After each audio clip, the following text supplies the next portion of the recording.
Welcome. I'm Ed Bogish. It's my pleasure to welcome you to the Syracuse Center of Excellence for our first Research and Technology Forum of the new year. So happy New Year. We are switching to a new rhythm in these presentations. In the previous last year we did it every other month, and this year we'll do it almost every month. We're taking a break, I have to remind you, in the summertime. August. August, just August and December. So we've learned kind of downtime. So our next forum will be a month from today. So we're settling into. You have to remind me. I need to be retrained. We're settling into second Tuesday. Is that the rhythm? So second Tuesdays at SyracuseCoE for Research and Technology Forums. We're pleased to offer these in partnership with the Center State's CEO and with our SyracuseCoE partner program. So this series is brought to you by the partner program, and if there are individuals here that want to learn more about our partner program, I ask you to speak with Tammy Brisani here in the back, who leads our partner program activities.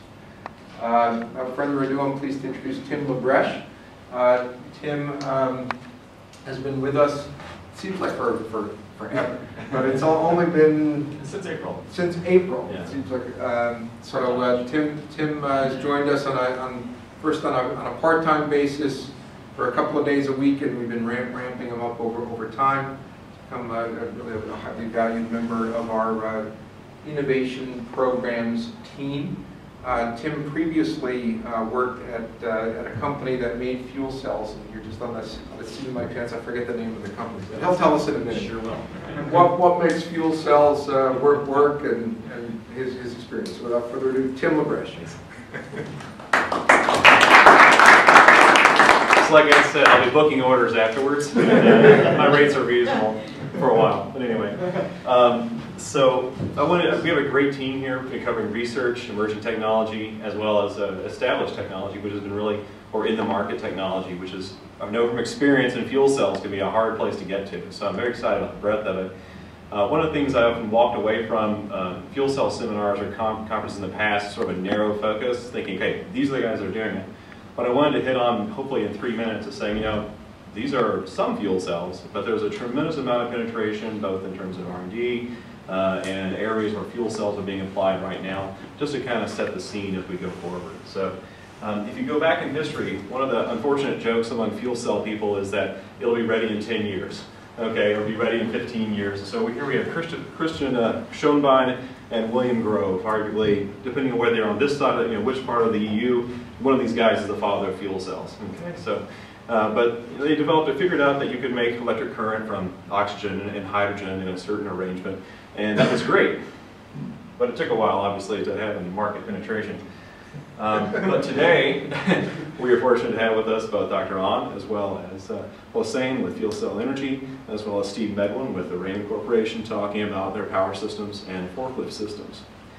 But in addition to those, a lot of progress has been, and there's still plenty of work to be done.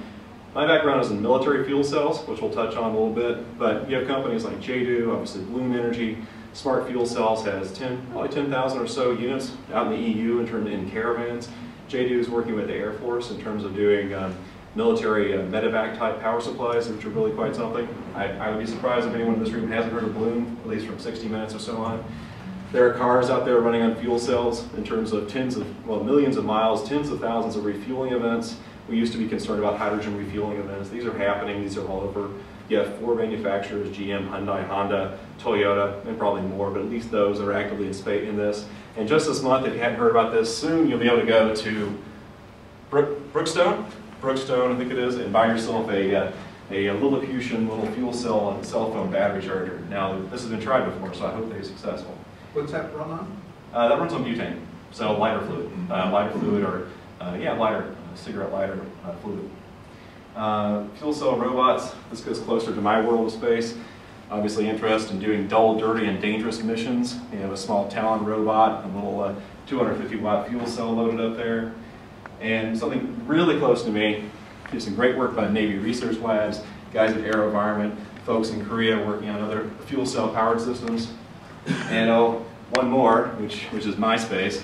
This is my team. We were doing some range flights and things. One of the cool things, we went from basically 2 hours on batteries to 8, 10, and beyond hours. And we went from early R&D, some IR&D work out west, till the company has been connected with Lockheed Martin, and now they're selling 50s, 100s of these units and doing range extension capabilities. So, and then even we were talking earlier today about underwater vehicles, other areas of application for fuel cells in terms of doing reconnaissance and work. This is an amazing engineering challenge if you want to think about what it takes to have zero trace underwater. So, and I know Sunny's working in that space. And even a human-carrying fuel cell aircraft, Boeing Phantom Works, recently, it was about it's been a few years now since they actually did an electric aircraft. So they're everywhere. There's a lot of work going on right now. And so one of the, yes sir? I was just saying, what was the name of the firm that you were doing that's now a Lockheed partner? Yep, so that was Adaptive Materials, which was purchased by Ultra Electronics, and now has partnerships with Lockheed Martin, and that's out west, Phantom Works and those guys. So lots of neat things going on, and so the theme of today is talking about how technology and looking at the areas of opportunity. I think Steve's been worried we're going to run him out here. I told him to tell it straight, tell the honest truth, and talk about the things that need to be done, and not just from the technology perspective, but really what has to happen in order for technology to penetrate. A lot of I know from experience, a lot of the hype with .coms and web-based businesses made it challenging for people making physical things to get capital and progress. So I'm hoping that will stimulate some discussion, and I'm looking forward to our next speaker, which is Dr. Youngmin An. And actually, Dr. An was one of the first people, actually maybe the first professor I ever met in Syracuse. So as my wife and I were pondering moving out here to from Ann Arbor, Michigan. There we go. Sure. No, other guy. Yeah, thank you. Hurry. As we were considering moving out here, I said, wow, I hope there's somebody in fuel cells that I can talk with and discuss. And so I looked up Dr. An's information, and I wound up in his office, and we talked for a couple hours in the afternoon. He graciously showed me his lab, and I said, wow, this place might not be too bad, So that started our trip out here. It was all right. And so recruitment number one, Seth, if you're looking for how to get people to come in. So Dr. An is an assistant professor in the Department of Mechanical and Aerospace Engineering at Syracuse University. Professor An received his BS degree in Mechanical Engineering from Rensselaer Polytechnic Institute, MS degree in Aerospace Engineering from the University of Michigan, Ann Arbor, and a PhD degree in Aerospace Engineering from the University of Southern California. Dr. An has extensive research experience in combustion, power generation, propulsion, and thermal management.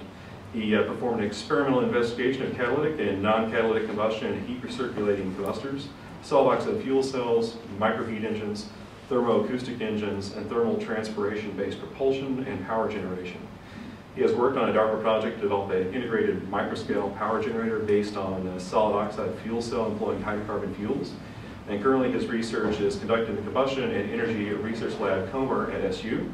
I will say that hopefully within a year he'll be doing that research in this building, our new lab wing that's being built out right now. Professor An has published over 20 papers in peer-reviewed journals, including Nature and other high-impact journals, and a book, and made over 100 technical presentations, including over 20 invited seminars in Korea, Japan, China, Germany, and the United States. He is an associate fellow of the American Institute of Aeronautics and Astronautics, and served on the board of Combustion Institute. Dr. An.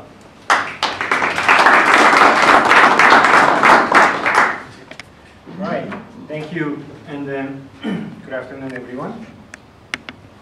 So today I'd like to talk about the couple of solid oxide fuel cell projects conducted in my laboratory. First, the massive microscale power generation, and the secondly, low chamber solid oxide fuel cell, which is also called your frame fuel cell. Okay, typically solid oxide fuel cells are used in the dual chamber configuration, as you can see from this left side figures, in which the fuel and oxidizer streams are sealed off one another. Okay, this is highly to be a thermal shock and the cracking, which can be the crossover between the oxidizer and the fuel streams, and also cracking on the anode side. So it requires very slow startup and a very slow shutdown time, okay, to minimize this thermal shock. And the simpler configuration, single chamber solid oxide fuel cell, that eliminates issue related to a sealing, by exposing the both anode and the cathode to the premixed fuel and the oxidizer streams. Okay? So you can have a very fast, the startup and the shutdown times, okay, since there is no sealing.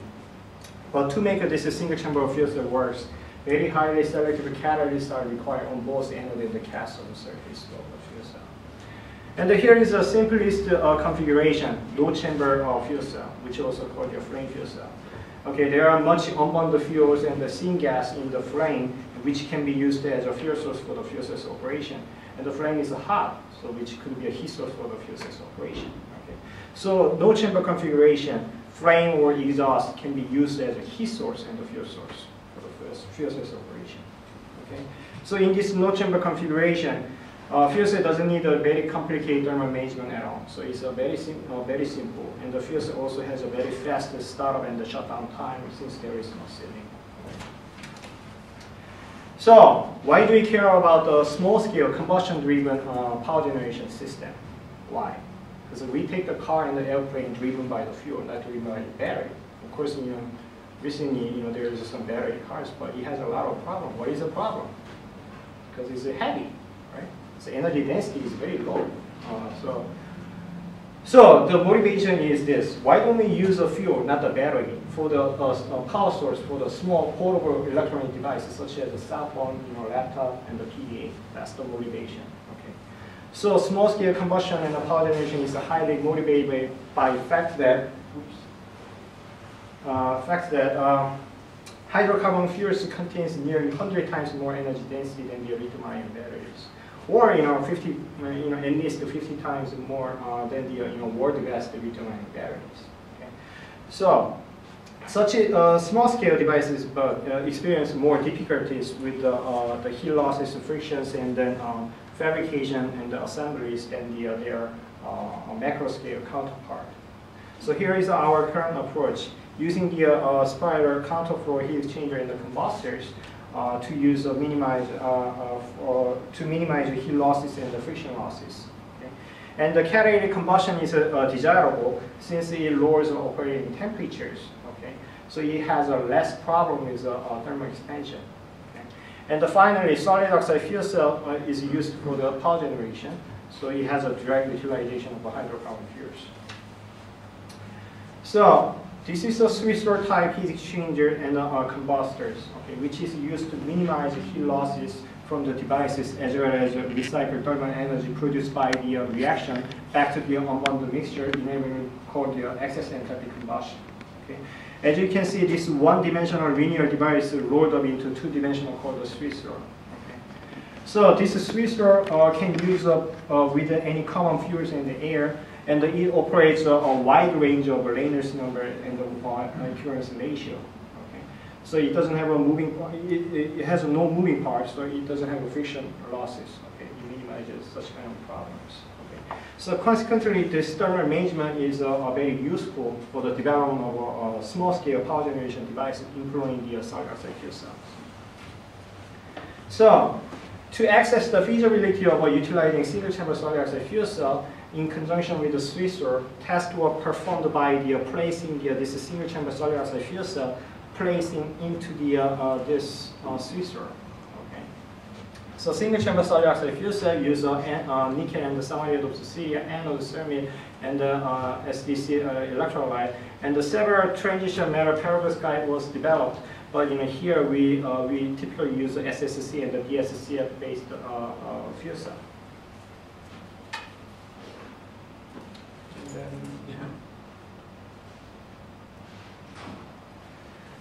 So, using the BSCF based fuel cell, we could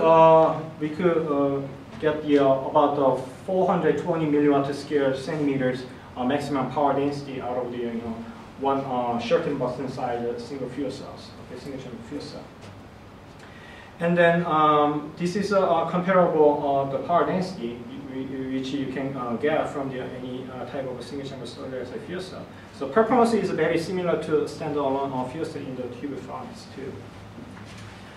In the future, for the complete system, okay, since Swiss-Roll minimizes heat loss to 1D, 2D, okay, but it still have a lot of heat loss to a G direction. So we try to develop the 3D Swiss-roll type to minimize G direction heat losses too, okay. And the single chamber solid oxide fuel cell can be used for the power generation still, okay. But for the complete system, we're still missing the one very important part, which will be a pumping device, okay. So any device processing the fuel and the air mixture will require a pump to move the mixture, okay, through the device. How can this be done? Pumping option number one is scale down the macroscale pumping device to a microscale. Okay, but this has a lot of moving the friction and the sealing manufacturing problem, and then it also has a moving part, right? And probably you may need the electrical power to use that pumping device. And secondly, using the buoyancy. Okay, buoyancy, there is no moving part. Okay, and no electrical power is required, but it is very sensitive to its orientation. Okay, and especially for small scale, you'll be very ineffective because the landing number is very small. Okay, so our solution is using the thermal transpiration for the pumping device. Okay, it has no moving part and it's not sensitive with the orientation. Of course, this is not a free pumping. Okay, but this needs a temperature gradient for each operation. But this temperature gradient doesn't need to be created by the electrical energy. Right. So thermal transpiration first developed by the Layners, okay, 1800, and then this thermal transpiration occurs in narrow channel porous. We apply the temperature gradient, then gas flow from the core to hot side. This is not a new concept, it's been developed in 1800. And then, but Layners use the porous plate for the transpiration membrane and the electric heater to generate the temperature gradient. Okay, but the pumping cost could be minimized by using the low thermal conductivity material for the transpiration membrane. And then the temperature gradient can be also generated by something other than the electrical energy. So here is our approach using the chemical reaction to generate the temperature gradient for the thermal transpiration pumping. For the hot side, we use the catalysts for to maintain the temperature gradient, and the cold side using the high thermal conductive material for the uniform temperature distribution for the cold side. So here is our 1D prototype of thermal transpiration. And platinum catalyst mesh was used for the hot side thermal guard, and the cold side thermal guard we use aluminum, has many pores. And for the transpiration membrane, we use glass microfiber filters, okay, for the pumping device. But the performance of our 1D prototype was horrible. Okay, we couldn't sustain any reaction with the hydrocarbon fuels. So only best performance was obtained by the hydrogen, about 7 milliliter per minute, and the temperature difference is only 100 Celsius degree. Why is that? Because you have a lot of heat loss. Okay, so how we can solve this? We have to minimize the heat loss by developing the 3D device.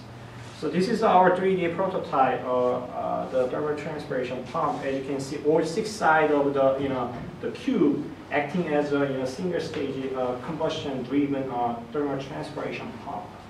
Okay, so same thing. The inside is lined with the glass microfiber filter for the transpiration membrane, and the platinum catalyst is used for the hot side thermal guard.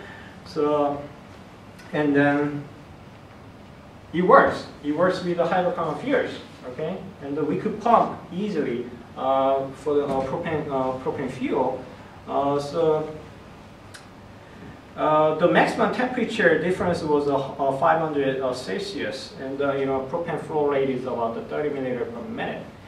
And we also used the gas chromatograph to measure the exhaust composition, and we found that is incomplete combustion, 40% fuel conversion only, okay, which is very bad. Okay, but very bad news is not always bad news. Okay, which means 60% is unburned fuel. Okay, and the 500 Celsius is a high enough temperature for the solid oxide fuel cells operation. And the unburned fuel, we can use the fuel source for the fuel cells operation. So why don't we put the fuel cell inside in this device for the power generation? So you are looking at the world's first self-pressurizing combustor with no moving part integrated with power generation in one single device. Okay, pumping, combustor, power generation, everything is one single device. Okay. So single-chamber solid oxide fuel cell placed in the center of this membrane. Okay, and the very typical nickel and the SDC and the SDC electrolyte, and again BSCF-based fuel cell was used. So catalytic combustion can be sustained with the fuel cell, which was used as a heat source at the same time, used for the power source. So current maximum the power density was very low, 40 milliwatts per square centimeters, with the propane flow rate is 30 milliliters per minute only. So, but this project is still in very early prelim stage. Okay, it should be improved with the further study. The open circuit voltage indicate that is a 0.85 volt. Okay, which indicate that you have a decent amount of air pumps to this device. Okay, but the problem is the current density is still low. Okay, that's why our maximum power density is very low, because the reaction temperature is still very low for the single-chamber solid oxide fuel cells operation. So in other words, we should expect a much higher, much better power density once we increase the reaction temperature inside of this membrane device. Okay. So one clear message is that this is the first device consists of a combustor, pump, and power generation in one single device. And next, I'm going to talk about the node chamber, which is also called a flame fuel cell. Okay, for the flame fuel cell, flame is used as a fuel provider, fuel processor, and the heat source. Okay, for advantage of this kind of fuel cell, first, it has a very high fuel flexibility. Okay, it can be operated with any kind of fuel. Okay, gaseous, liquid, and solid. Okay, it doesn't matter what kind of fuel you burn. Okay, this flame fuel cell operates with a flame or exhaust. Okay, and secondly, since the flame fuel cell has a node chamber, it has a simplest fuel cell configuration and doesn't need any complicated thermal management at all. Okay. And like a single chamber configuration, it has a no ceiling, so it has a very fast startup and the shutdown times. Okay. But you also have a drawbacks. Okay, the operating environment of a flame induces significant thermal stress to a fuel cell. Okay, so it has a very poor thermal shock resistance. And it has a low power density compared to a conventional dual chamber or single chamber design. So potential application of a flame fuel cell is a little different with the other type of fuel cell. Flame fuel cell can be directly placed into a bomb box, okay, and they convert the unbound gas into the gas from the solid waste to electrical power. Okay, so if a fuel cell is integrated with the incineration or steam gas turbine, the engine, okay, then overall system efficiency of converting waste to electrical energy can be significantly improved. Okay, and the flame fuel cell is integrated with the thermochemical system, any kind of a thermochemical system. Again, the efficiency could be increased too. Okay. For example, it can be easily placed into a three-way the converter, or or exhaust pipe of the furnace, or automobile, even airplane. Okay, then you can generate electrical power extra. Okay, from your exhausts. Okay. And then, as for example, from the ethanol flame, okay, temperature has to be measured and found that temperature is in the range of 500 to 800 Celsius from the flame. So we know that the flame offers a high enough temperature for the fuel cell operation. And from the using the mass spectrometry, and then we found that there are a considerable amount of syngas, any kind of flame. Okay, so we know that we also have a fuel source from for the solid oxide fuel cell operation from a flame. Okay. So we fabricate two types of a flame fuel cell, which is the first electrolyte supported fuel cell and the anode supported fuel cell. Okay. Electrolyte supported fuel cell, as you can see, it has a very thick electrolyte layer. Okay, it has most mechanical strength of the entire fuel cell.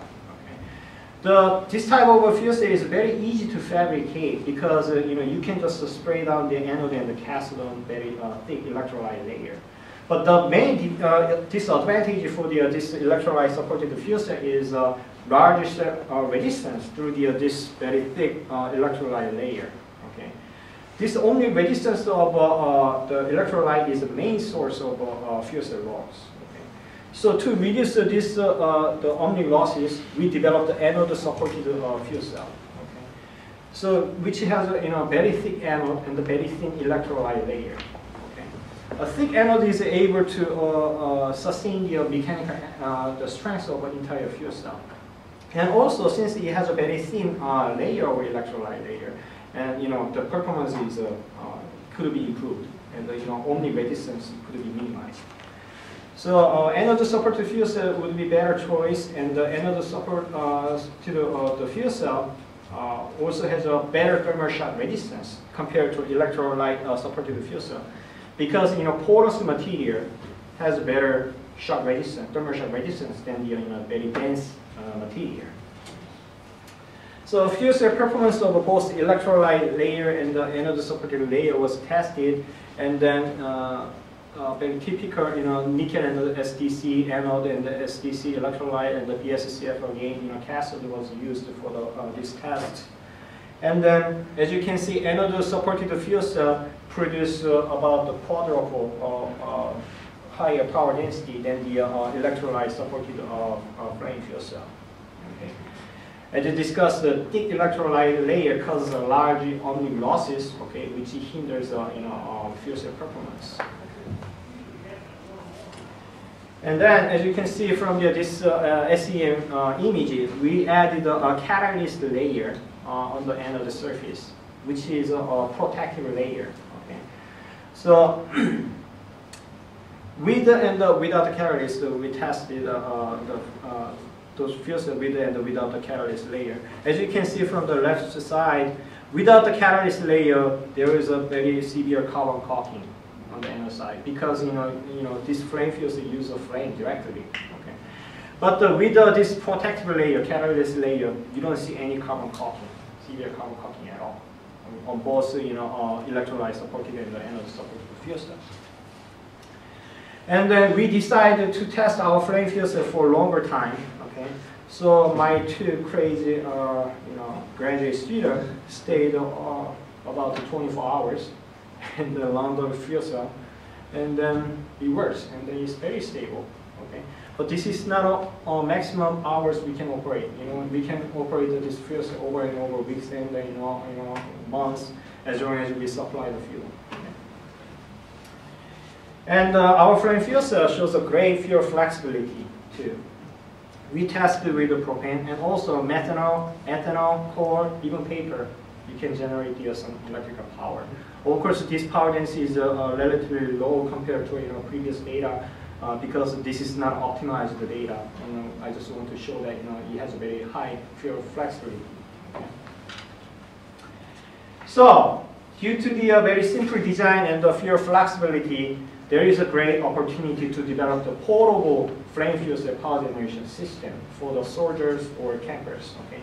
For example, when soldiers and campers, they need electrical energy to recharge their battery or to power their electronic portable electronic devices, then they can just simply feed any combustible material around them and then just burn it and then generate electrical power from this bomb box. Okay. So I have a couple of interesting movie files I want to show you. So this is a short button size flame fuel cell over the ethanol flame, okay, along the small motors. So no flame, no power. Flame again, it runs again. It's like magic, but it works that way.